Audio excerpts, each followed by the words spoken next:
এই যে কাক কারেন্টে শর্ট খেয়েছে, শক খাওয়ার পরে গরম রাখতে হবে, গরম জল বা গরম দুধ খাওয়াতে হবে। তাই গরম দুধ নেই, জল খাওয়ানো হচ্ছে। কিন্তু বিশাল গরম মনে হচ্ছে নাকি? হ্যাঁ, গরম জল বা গরম দুধ খাওয়ালে হবে। তো গরম বালি চাপা দেওয়া হয়েছে, গরম বালি চাপা দিলে তাড়াতাড়ি সুস্থ হয়ে যাবে।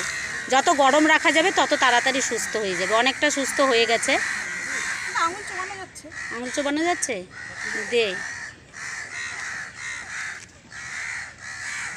অনেক সুস্থ হয়ে গেছে। ওর কাছে মুখের কাছে ধর, জল খাবে। গরম দুধ দিলে বেশি ভালো হতো।